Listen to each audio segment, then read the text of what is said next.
Llevaba 18 años entrando y saliendo de habitaciones de hospital sin perder la compostura. 18 años de diagnósticos, de familias en los pasillos, de madrugadas con informes que no cerraban bien.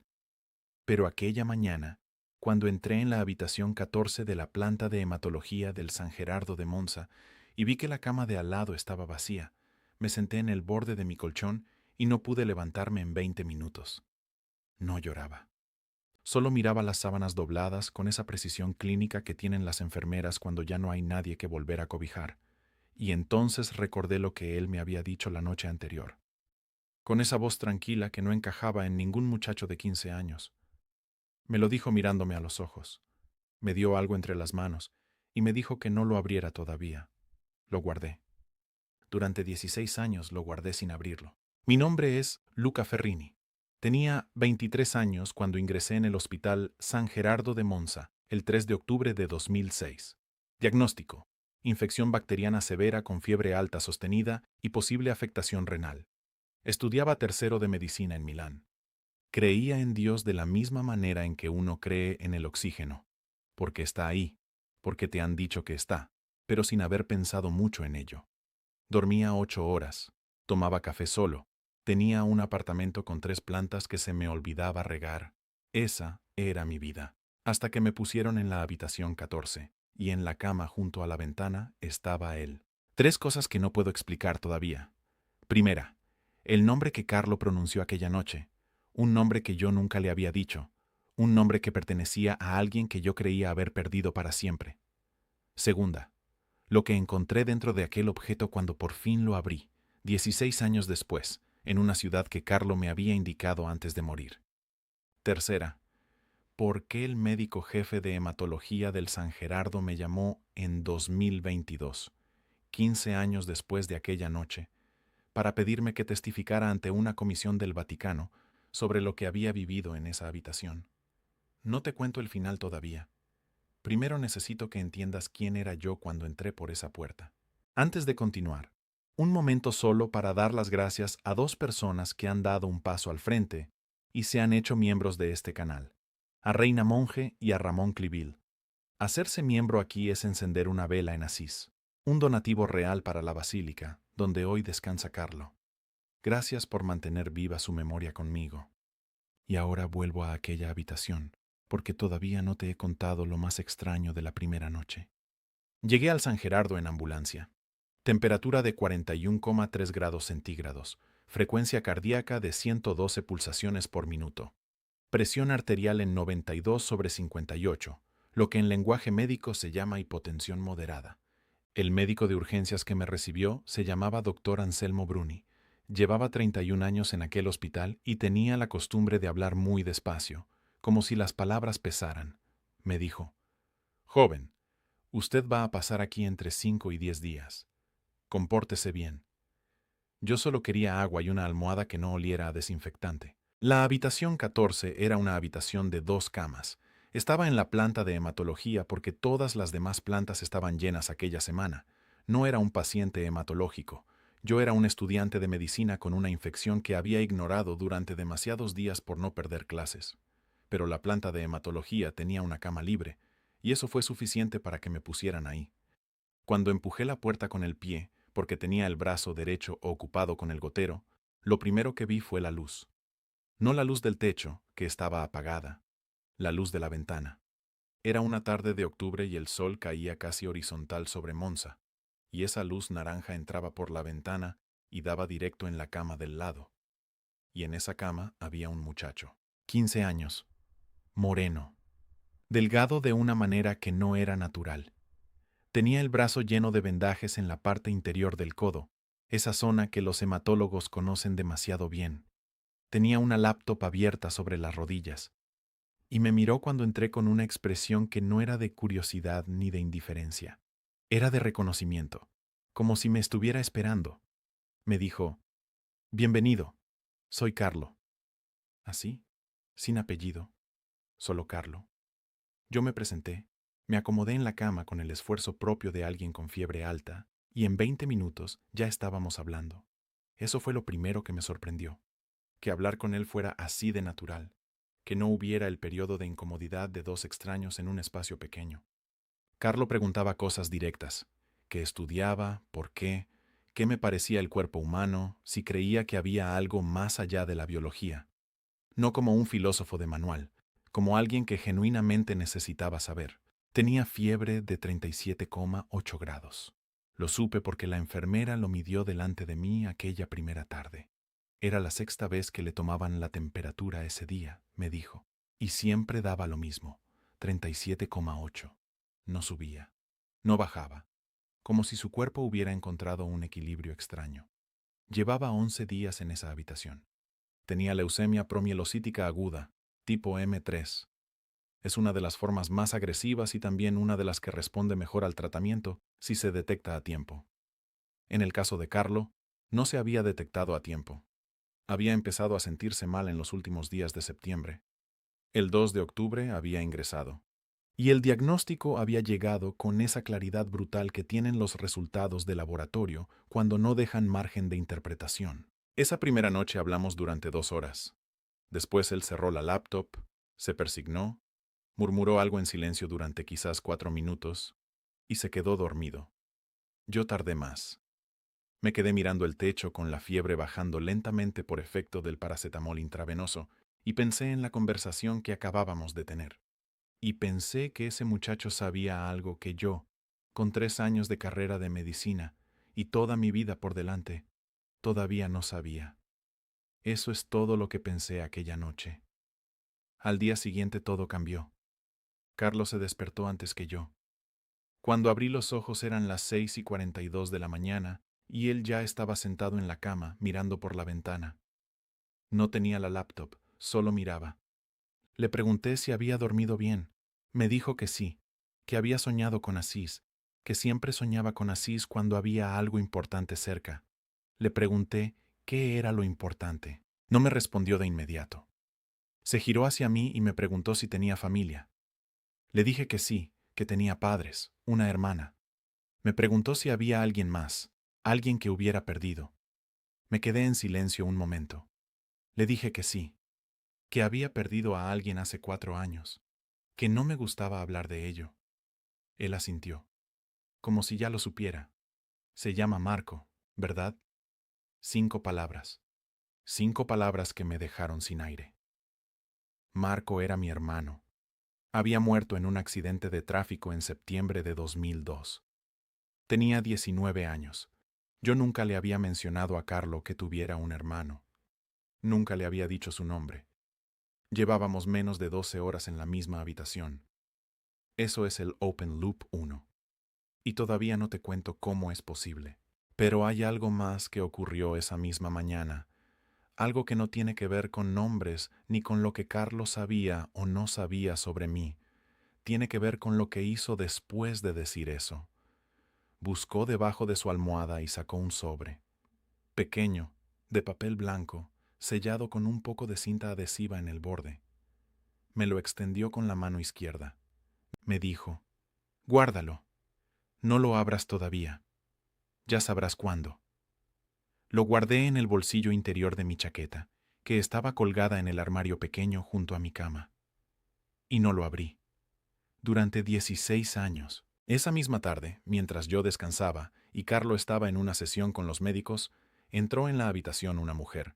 Morena, ojos oscuros, con esa manera de moverse que tienen las madres cuando están intentando parecer serenas para no asustar a su hijo. Se presentó. Antonia, la madre de Carlo. Me miró con una mezcla de agradecimiento y de algo más, algo que entonces no supe identificar. Me dijo, Carlo me habló de usted esta mañana. Me dijo que le alegraba tener compañía de alguien que iba a necesitarlo. Yo no supe qué responder. Ella sonrió y añadió algo que no entendí hasta muchos años después. Carlo siempre sabe a quién necesita cerca. Los días que siguieron tienen una textura especial en mi memoria. No son recuerdos normales. Son más nítidos, más densos, como si aquellos 9 días en esa habitación tuvieran una resolución distinta al resto de mi vida. Mi infección respondió bien a los antibióticos. Para el día 5 ya tenía la fiebre por debajo de 37 grados. Comía bien. Los valores de laboratorio mejoraban. El doctor Bruni me dijo el día 7 que probablemente me dieran el alta en 2 o 3 días más. Yo no sentía urgencia de salir. Lo que pasaba en esa habitación era más interesante que cualquier clase en Milán. Carlo, por su parte, empeoraba, no de manera espectacular, no como en las películas, sino de esa manera callada y sostenida que tienen las enfermedades graves cuando ya han tomado la decisión. Sus valores de laboratorio los conocía de memoria porque los médicos los comentaban en voz alta durante las visitas, sin demasiado protocolo de privacidad. El conteo de blastos en sangre periférica había subido del 16% al 23% entre el día 3 y el día 9 de su ingreso. El nivel de fibrinógeno había caído a 84 miligramos por decilitro, cuando el mínimo normal es de 150.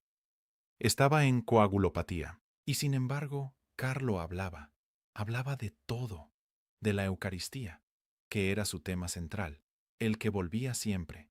Me dijo que había dedicado 2 años de su vida a catalogar los milagros eucarísticos documentados en el mundo.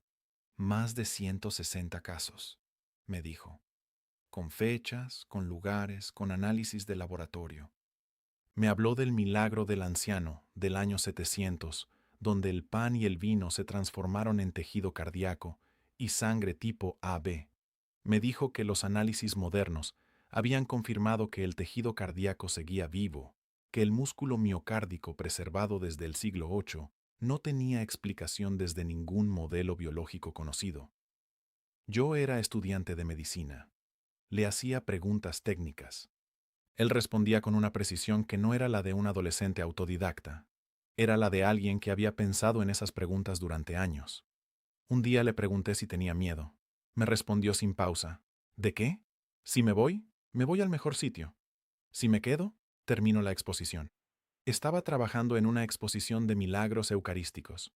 Una exposición itinerante que quería llevar por todo el mundo. Me mostró parte del trabajo en su laptop. Estaba bien hecho. Muy bien hecho. Para un chico de 15 años era extraordinario. Para cualquiera era notable. El día 9 de mi estancia, el 11 de octubre de 2006, me dieron el alta. Mis valores habían normalizado completamente. Temperatura 36,4, frecuencia cardíaca 78, presión 116/74. Alta médica sin restricciones. Carlos sabía que me iban el alta. Me lo dijo esa mañana antes de que me lo dijera el doctor Bruni. Me dijo, hoy te vas, está bien. Y luego me dijo algo que no entendí del todo en ese momento. Cuando abras el sobre, ya estarás donde tiene que ser. Lo reconocerás. Le pregunté cuándo era ese momento. Me dijo que no lo sabía con exactitud, pero que sería en una ciudad que yo conocería sin haber estado nunca. Me dijo, tiene una basílica con una tumba que no está vacía. Anoté esas palabras mentalmente. No las olvidé nunca. Nos despedimos con un apretón de manos. Carlo tenía la mano fría. 20 grados de temperatura cutánea, calculé después, usando los valores de referencia que acababa de estudiar ese mes. Era demasiado fría para alguien con fiebre, para alguien con leucemia activa, para alguien vivo. Al día siguiente, 12 de octubre de 2006, Carlo Acutis murió. Tenía 15 años y 1 mes y 9 días. La noticia me llegó por un mensaje de texto de una compañera de clase que había leído algo en los periódicos locales de Monza. No era un caso famoso todavía. Era simplemente la muerte de un adolescente en un hospital, con una familia que lloraba y una habitación que quedaba libre para el siguiente enfermo. Yo guardé el mensaje. Guardé el sobre en un bolsillo diferente de mi chaqueta, más seguro, y seguí con mi vida. Tercero de medicina, cuarto de medicina, quinto, sexto, especialización en medicina interna, residencia en el Hospital de Bérgamo, trabajo en el Hospital de Cremona, 13 años de carrera, de guardias, de diagnósticos, de vidas que se salvan y de vidas que no. El sobre viajó conmigo en una caja de objetos personales que nunca llegué a ordenar del todo. Lo vi en varias mudanzas. Siempre pensé, todavía no. No era superstición, era algo más difícil de explicar. Era la certeza, sostenida y silenciosa, de que Carlo había tenido razón en todo lo que me había dicho en esa habitación. Y si había tenido razón en todo lo demás, también tenía razón en eso. Lo que no podía saber era qué ocurriría en 2022 para hacerme entender que había llegado el momento. Pero antes de llegar a eso, necesito contarte lo que descubrí en 2014, porque fue ahí cuando empezó la segunda parte de esta historia. Y fue ahí cuando la anomalía dejó de ser un recuerdo personal y se convirtió en algo que no podía seguir ignorando. En 2014, trabajaba en el Departamento de Medicina Interna del Hospital de Cremona. Llevaba 4 años en ese puesto. Era un médico ordinario haciendo trabajo ordinario. Cada semana llegaban entre 20 y 30 ingresos nuevos. Cada semana había altas, traslados, muertes. El ritmo de un hospital de tamaño medio en el norte de Italia es un ritmo que embota la sensibilidad si uno no tiene cuidado. En febrero de ese año, en la primera semana, mi jefa de departamento, la doctora Elisabetta Forno, llegó una mañana con un libro bajo el brazo. Era una de esas mujeres que acumulan libros en la oficina, pero raramente los leen en el trabajo.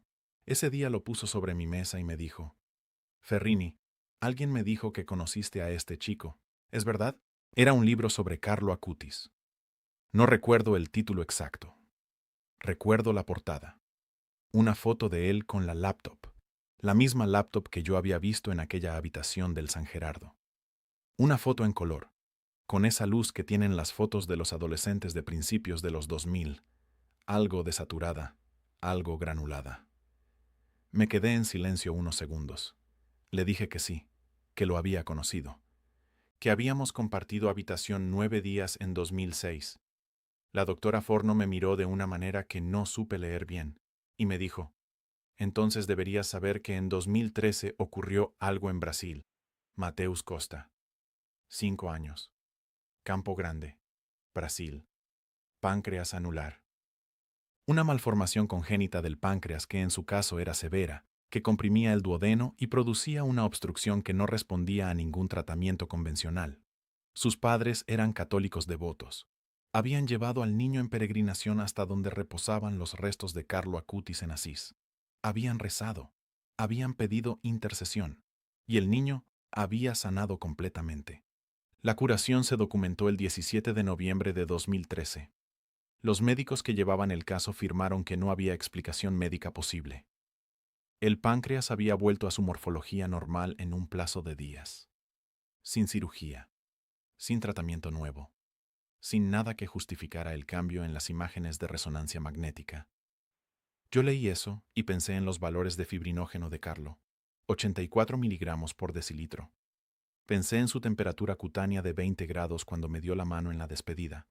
Y pensé en el nombre de mi hermano, Marco, Marco, que Carlo había pronunciado sin que yo le hubiera dado ninguna pista. Eso era el primero de los misterios que te planteé al principio. Y aquí está la respuesta, aunque no es la que esperabas. No fue la única vez que Carlo demostró saber algo que nadie le había contado. La madre de Mateus declaró ante la Comisión Médica del Vaticano que Carlo, en la foto de la peregrinación, la miraba.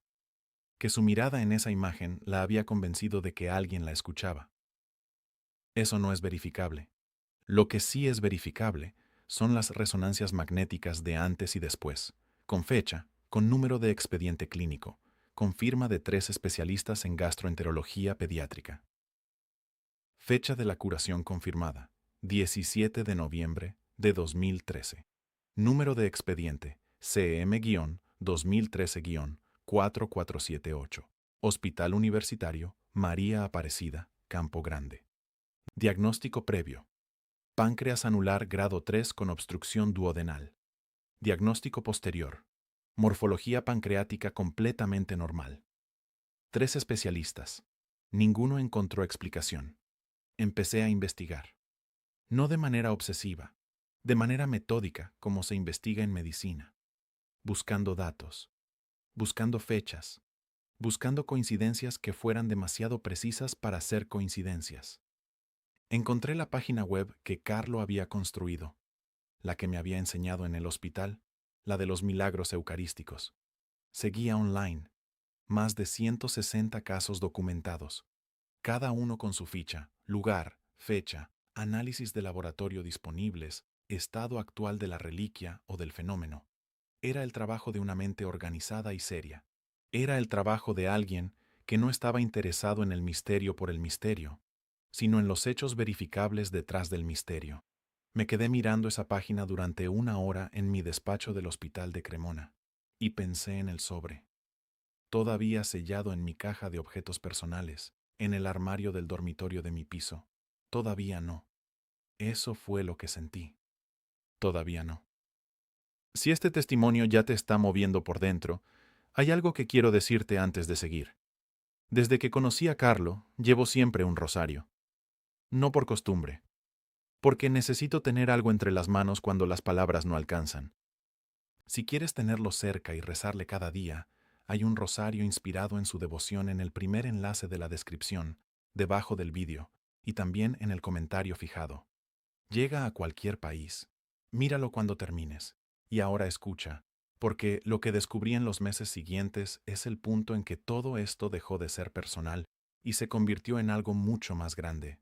Después de aquella tarde con el libro de la doctora Forno, empecé a leer todo lo que existía publicado sobre Carlo Acutis. No era mucho, en 2014. Su proceso de beatificación había comenzado en 2013, así que había documentos de la postulación, había testimonios de personas que le conocieron, había algunos artículos periodísticos, algunos blogs de devoción. Nada exhaustivo todavía. Pero había algo que me llamó la atención de manera particular.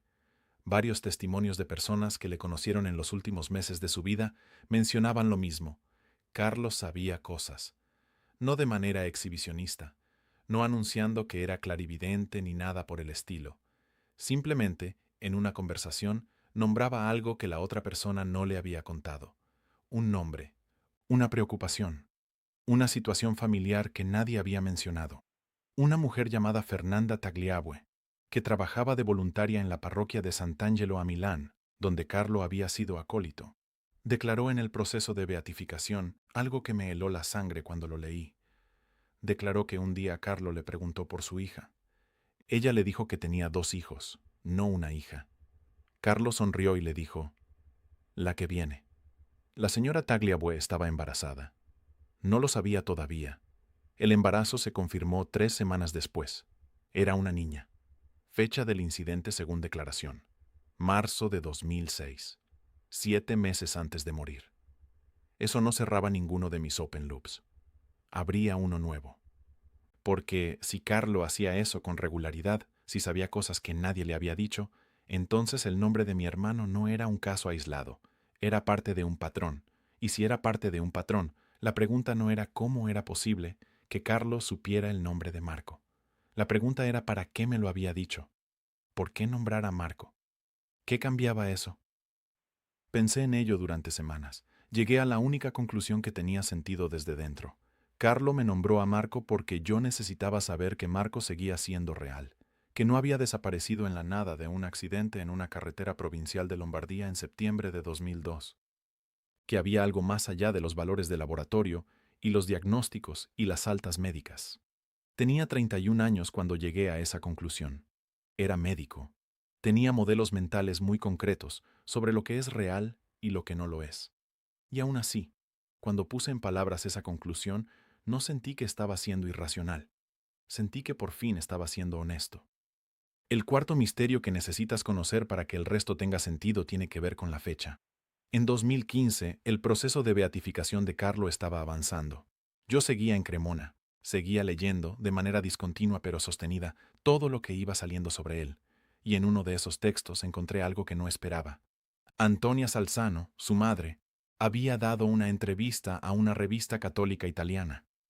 En esa entrevista, hablaba de los últimos días de Carlo en el hospital. Describía cómo Carlo había aceptado su enfermedad no solo con resignación, sino con algo más activo, más deliberado. Había pedido ofrecer su sufrimiento por el Papa y por la Iglesia.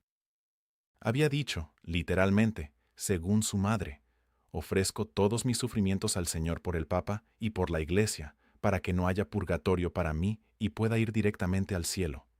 Pero eso no era lo que me detuvo. Lo que me detuvo fue una frase que Antonia dijo casi de pasada, como algo menor dentro de la entrevista. Dijo que en los últimos días Carlo había mencionado algo sobre una ciudad, que había dicho que quería que su cuerpo descansara en esa ciudad. que había nombrado Asís, y que había dicho, con esa certeza tranquila que era su modo habitual de hablar, que Asís sería un lugar de encuentro, que gente de todo el mundo iría allí, que habría personas que irían sin saber por qué, y que llegarían exactamente cuando tenían que llegar. Asís, una basílica con una tumba que no está vacía. Las palabras exactas que Carlo me había dicho el 11 de octubre de 2006, el día antes de morir. Me senté con eso durante mucho tiempo. No hice nada con ello. Seguí viviendo mi vida de médico en el norte de Italia, con mis guardias y mis diagnósticos, y mi caja de objetos personales en el armario. Pero algo había cambiado en la manera en que miraba esa caja. Ya no era indiferencia, era espera. Hay algo que puedes hacer ahora mismo si esta historia te está llegando al fondo. Puedes encender una vela en Asís haciéndote miembro de este canal. Es un donativo real para la basílica donde hoy descansa Carlo Acutis y está en el segundo enlace de la descripción, debajo del vídeo. Es tu manera de caminar conmigo en esto. Y ahora déjame contarte lo que pasó en 2020, porque fue el año en que todo cambió de velocidad. En 2020 el mundo se detuvo. No voy a contarte nada sobre la pandemia que no sepas ya. Lo que sí voy a contarte es lo que significó para mí. Porque en marzo de 2020, en la primera semana de confinamiento en Italia, yo era médico de medicina interna en el hospital de Cremona.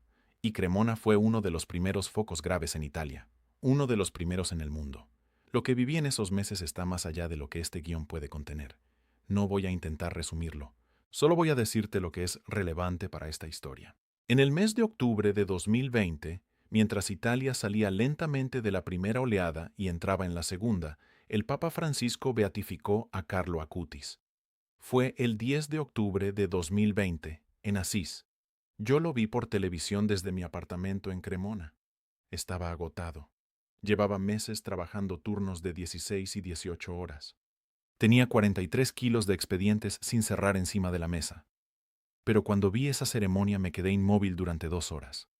Había algo en ver aquello que me devolvió con una precisión extraña a la habitación 14 del San Gerardo, al muchacho de la laptop, a la luz naranja de octubre entrando por la ventana, a esa mano fría con 20 grados de temperatura cutánea que me había dado un sobre diciéndome que todavía no, todavía no. Después de la beatificación, el proceso continuó. El segundo milagro llegó. Valeria Valverde, joven costarricense, trauma craneal severo, 2022. Curación inexplicable documentada en 2022. Con eso, el camino hacia la canonización quedó abierto. Pero en el verano de 2022 ocurrió algo que no tenía que ver con ningún proceso eclesial. Tenía que ver conmigo. En julio de 2022 recibí una llamada. Era el doctor Marco Bellini, jefe del Departamento de Hematología del Hospital San Gerardo de Monza. Le conocía de nombre, no en persona. Me dijo que estaba coordinando la preparación de testimonios para la causa de canonización de Carlo Acutis, que habían localizado registros de ingreso del periodo octubre 2006, y que mi nombre aparecía como paciente en la habitación 14 durante el último periodo de vida de Carlo, y que querían saber si yo tenía algo que contar. Le dije que sí. Le dije que tenía muchas cosas que contar. Y le dije que tenía, además, un sobre que Carlo me había dado, cerrado, sin abrir, durante 16 años. Hubo un silencio al otro lado de la línea. 3 segundos. Después el doctor Bellini dijo, con una voz que yo reconocía bien porque era la voz que usamos los médicos cuando intentamos mantener la compostura ante algo inesperado. ¿Puedo preguntarle dónde está ese sobre ahora mismo? Le dije que estaba en mi casa, en Cremona, en una caja de objetos personales, en el armario de mi dormitorio. Me dijo que necesitaba que lo llevara a Asís, donde Carlo me había dicho que llevaría el sobre, donde había dicho que era el lugar de encuentro, donde estaba la basílica con la tumba que no está vacía. Cogí el sobre de la caja esa misma tarde. Era un sobre de papel blanco, pequeño, de unos 10 por 12 centímetros. La cinta adhesiva que Carlo había usado para sellarlo seguía intacta.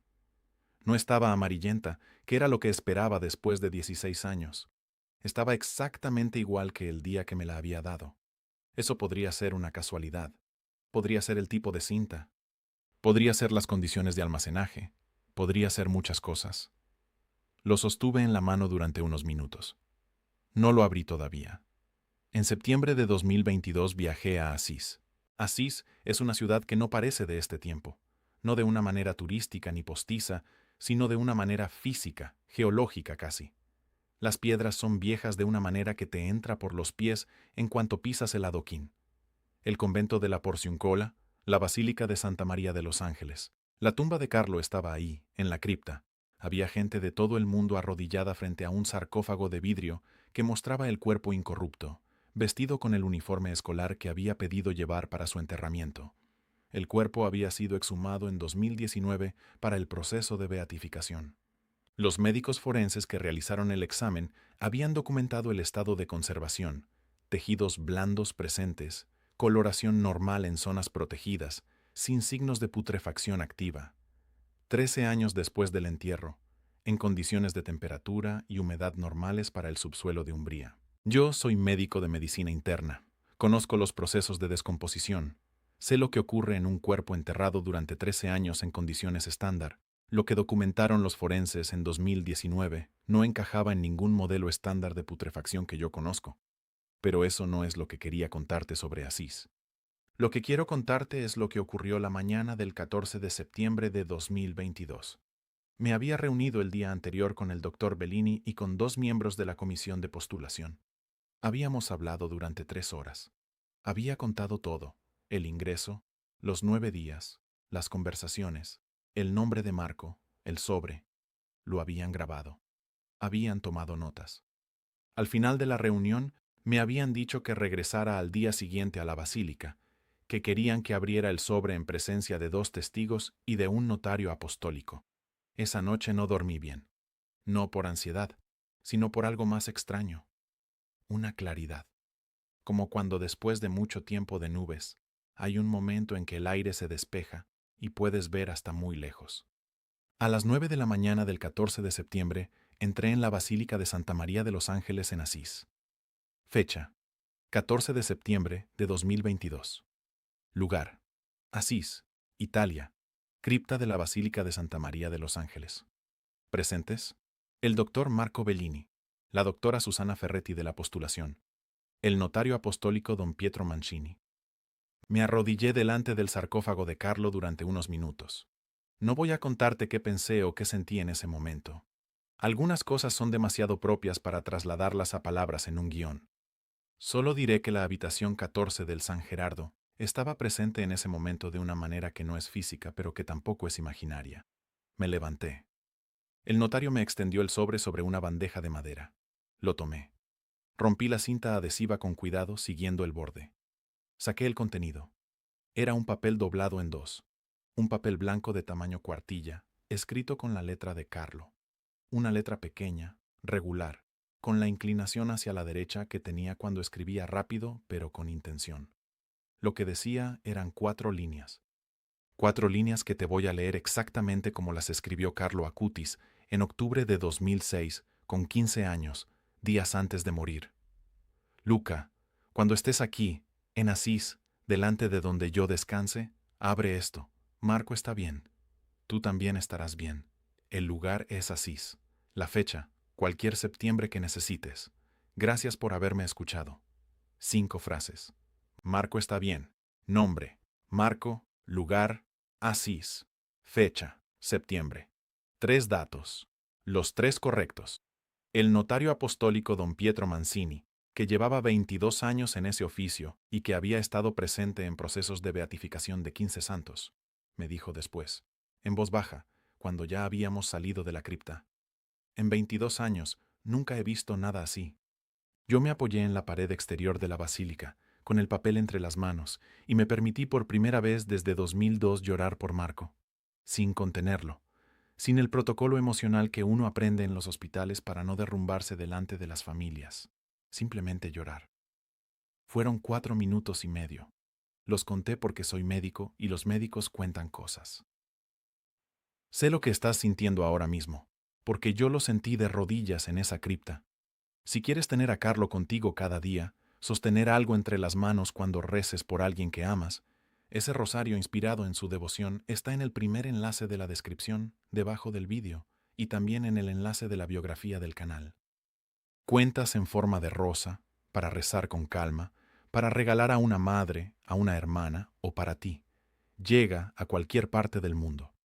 Y antes de que termine, quiero contarte dónde estoy hoy y lo que ocurrió en septiembre de 2025, porque es el último regalo que Carlo me dejó sin que yo lo supiera. Volví a Cremona desde Asís, con el papel doblado en el bolsillo del mismo bolsillo interior de la chaqueta donde había guardado el sobre 16 años antes. Una simetría involuntaria que no supe si era significativa o si simplemente así funcionan los bolsillos interiores de las chaquetas. En los meses siguientes di mi testimonio completo, formalizado, con todos los detalles que te he contado, ante la comisión de postulación para la causa de canonización de Carlo Acutis. El testimonio quedó registrado el 28 de noviembre de 2022. Número de expediente de la postulación: CA-2022-T-087. 236 páginas, incluyendo el sobre original, el papel con las 4 líneas y los registros médicos del Hospital San Gerardo correspondientes al periodo 3 al 12 de octubre de 2006. La doctora Susana Ferretti me llamó en enero de 2023 para decirme que mi testimonio había sido considerado relevante.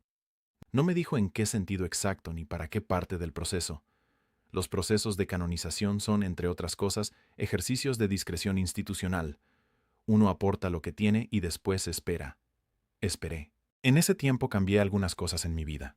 No de golpe. No con una conversión dramática, sino de esa manera lenta y firme en que cambian las cosas cuando uno ha visto algo que ya no puede desaber. Empecé a ir a misa con regularidad, no solo en los días de guardia emocional difícil, que era como había estado yendo los últimos años, sino cada semana, el domingo. Empecé a rezar el rosario, todos los días, generalmente por la mañana antes del café. No porque me hayan dicho que hay que hacerlo, sino porque es la única práctica concreta que conozco que tiene la misma estructura que una revisión sistemática. Pregunta, respuesta, repetición, profundización. Carlo había dicho que la Eucaristía era su autopista al cielo. Eso lo repetía mucho. Yo tardé 16 años en entender qué quería decir. Que no era una imagen poética, que era una descripción técnica de una experiencia real. Que la Eucaristía, para quien la recibe en serio, es efectivamente el punto de contacto más directo disponible con algo que excede la biología. Soy médico, uso palabras como punto de contacto y excede la biología con toda la precisión que puedo. No estoy usando metáforas. Estoy describiendo lo más aproximadamente posible algo que los modelos médicos no tienen categoría para contener. En 2024 empecé a dar conferencias. No era mi plan. Fue el doctor Bellini quien me lo propuso. Primero en Milán, en una jornada de medicina y espiritualidad organizada por la Universidad Católica. Después en Madrid, en Buenos Aires, en Ciudad de México. En cada una de esas ciudades hay personas que se acercan al final de la conferencia y me hacen preguntas que no son sobre medicina, son sobre sus propios marcos, sus propias habitaciones vacías, sus propios nombres que no saben pronunciar desde hace años.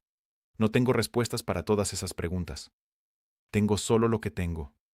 9 días en la habitación 14 del Hospital San Gerardo de Monza, un papel doblado con 4 líneas, y 16 años de una promesa que mantuve sin saber exactamente por qué. Pero hay algo que ocurrió en septiembre de 2025 que necesito contarte, porque es el cierre de todo esto, y es también el comienzo de algo que todavía no sé cómo nombrar. El 7 de septiembre de 2025, en Roma, el Papa León XIV canonizó a Carlo Acutis. Yo estaba en la plaza de San Pedro, no como testigo anónimo. Estaba en el grupo de personas invitadas por la postulación. Había un lugar reservado en el lateral derecho del espacio principal, a unos 40 metros del altar. Hacía calor, 32 grados centígrados a las 10 de la mañana. El sol de septiembre en Roma tiene esa consistencia dura y directa que no tiene el sol de Milán ni el de Cremona. Había 180.000 personas en la plaza, según los datos de seguridad del Vaticano que circularon después. 180.000 personas de 87 países distintos. Había pantallas gigantes en todo el perímetro. Había coros. Había ese ruido particular de una multitud que no es caos, sino algo más parecido a un acuerdo. Cuando el Papa León XIV pronunció la fórmula de canonización, con las palabras latinas que la Iglesia ha usado para este acto durante siglos, y cuando el nombre Carolus Acutis resonó sobre aquella plaza, yo tenía 39 años, 16 de carrera médica, 2.484 guardias contadas y un papel doblado que llevaba en el bolsillo interior de la chaqueta. Sí, el mismo bolsillo. En ese momento, con ese nombre sonando sobre 180.000 personas, pensé en la habitación 14, en la luz naranja, en la laptop abierta sobre las rodillas de un muchacho de 15 años que me miraba como si me estuviera esperando, que me preguntaba por qué estudiaba medicina, que me preguntaba qué me parecía el cuerpo humano, que me preguntaba si creía que había algo más allá de la biología, y que me preguntó por alguien que yo no le había nombrado. Pensé en todo eso durante el tiempo que duró la fórmula, unos 40 segundos. Y después pensé en Marco. Marco, que según Carlo está bien. Y yo le creí. Le creí hace 16 años cuando me lo dijo, aunque no tuviera ninguna razón verificable para hacerlo. Le creí cuando guardé el sobre sin abrirlo.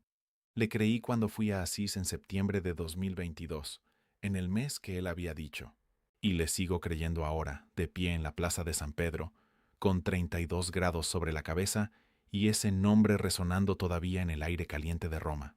¿Cómo le explicas eso a una comisión médica? No puedes. No completamente. Puedes aportar registros, expedientes, 236 páginas de declaración notarial. Puedes aportar las resonancias magnéticas de Mateus en Campo Grande. Puedes aportar los análisis del tejido miocárdico del anciano. Puedes construir el caso más sólido que la metodología médica permite construir para algo que la metodología médica no puede contener del todo. Y después te quedas con lo que te queda. Que en mi caso es el papel doblado, la certeza de que Marco está bien, y la memoria exacta de una mano a 20 grados de temperatura que me la dio el día antes de morir. Hubo una cosa más que ocurrió en Roma ese día. No la planifiqué, no la busqué. Después de la ceremonia, en la recepción que siguió en uno de los salones laterales del Vaticano, al que asistíamos los grupos de la postulación y los testigos del proceso, me acerqué a Antonia Salzano, la madre de Carlo. La había visto brevemente en la ceremonia de beatificación de 2020, por televisión. En persona era más pequeña de lo que imaginaba. Tenía esa forma de ocupar el espacio que tienen las personas que han cargado con algo muy pesado durante mucho tiempo y que de alguna manera lo han integrado sin que las aplaste. Me acerqué. Me presenté. Le dije que había compartido habitación con Carlo en el San Gerardo en octubre de 2006. Me miró. Y antes de que yo dijera nada más, ella dijo: «Sé quién es usted. Carlo me habló de usted. Me dijo que había alguien en la habitación de al lado que tenía que soltar algo que llevaba cargando desde los 19 años». Me quedé en silencio. 19 años tenía cuando murió Marco. Antonia continuó, sin esperar mi reacción. Me dijo que esa persona iba a tardar mucho en entender que ya podía soltar, pero que lo iba a entender, y que cuando lo entendiera, iba a poder ayudar a otros a soltar también. 3 frases. 16 años después de que Carlo me las enviara a través de su madre, sin saber que llegarían así, en ese orden, en esa sala, ese día. Le dije a Antonia que tenía el papel, que lo había abierto en Asís, que decía que Marco estaba bien, que había tardado mucho en creerlo completamente, pero que lo creía. Ella asintió, como si eso también lo hubiera sabido de alguna manera. Y me dijo, mirándome con esa calma que no es indiferencia, sino algo mucho más sostenido: Carlos siempre supo a quién necesitaba cerca. Las mismas palabras que me había dicho en la habitación del hospital, 16 años antes. Salí de ese salón y caminé por los jardines del Vaticano durante 20 minutos sin rumbo. El sol de septiembre ya había bajado un poco. 28 grados, aproximadamente, calculé sin querer. Soy médico, cuento cosas, conté los pasos también. Fueron 1.122 pasos hasta que me senté en un banco de piedra debajo de un pino.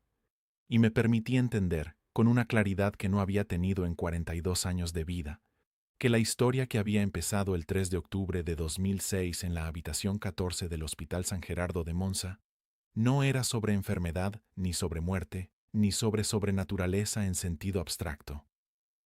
Era sobre Marco. Era sobre soltarlo. Era sobre poder decirle, 16 años tarde, que estaba bien y que yo también iba a estar bien. Carlo lo había sabido desde el principio. Lo había puesto en un papel. Me había dado 16 años para estar listo. Eso es lo que le cuento a las personas que se acercan al final de mis conferencias con sus propios marcos, sus propias habitaciones vacías, sus propios nombres que no saben pronunciar. No les digo que Carlo los va a rescatar. No les digo que hay un milagro esperándolos si rezan bien. Les digo que a veces hay alguien que sabe a quién necesitas cerca, y que no siempre ese alguien vive en el mismo tiempo que tú. Hoy tengo 42 años. Sigo ejerciendo medicina. Trabajo en el hospital de Bérgamo, medicina interna, turno de mañana. Llevo el rosario en el bolsillo izquierdo del pantalón. El papel de Carlo está en una carpeta de documentos importantes junto a los registros del caso Mateus y una copia del expediente de la postulación. Lo abro muy de vez en cuando. Siempre digo lo mismo al releerlo. 4 líneas. 4 líneas que cambiaron más cosas que 4 años de carrera universitaria. En octubre de 2025 di una conferencia en Ciudad de México, en el auditorio de la Universidad Pontificia de México. 240 personas. Al final se acercó una mujer de unos 60 años que me dijo que su hijo había muerto en 2016, con 22 años, de leucemia. Me dijo que desde entonces no había podido decirle en voz alta su nombre. Me preguntó si yo creía que estaba bien. Le dije que sí, no con seguridad científica. Con la misma seguridad con que Carlo me lo dijo a mí, directa, tranquila, sin dramaturgia. Ella asintió, y dijo en voz muy baja, «Gracias, necesitaba que alguien me lo dijera. Eso es lo que me queda de Carlo Acutis, 19 años después de que entrara por primera vez en esa habitación. No una experiencia de lo sobrenatural en abstracto, sino la capacidad de decirle a alguien, cuando lo necesita, que el que se fue está bien. Es lo menos y lo más que puedo ofrecer. Carlo decía que la Eucaristía era su autopista al cielo. Yo creo que tenía razón.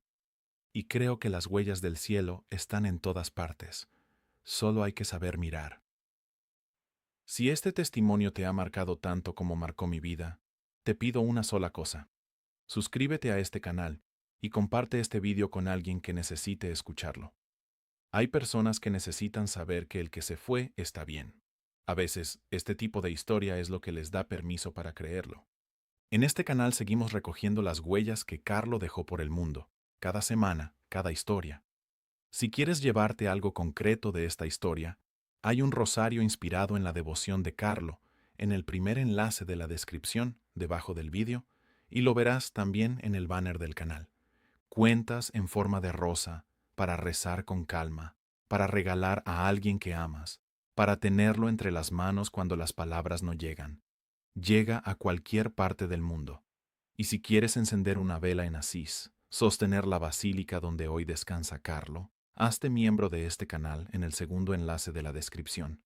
Es un donativo real para ese lugar donde la gente de todo el mundo llega sin saber por qué, y llega exactamente cuando tiene que llegar. Reza, comparte, mantén viva su memoria.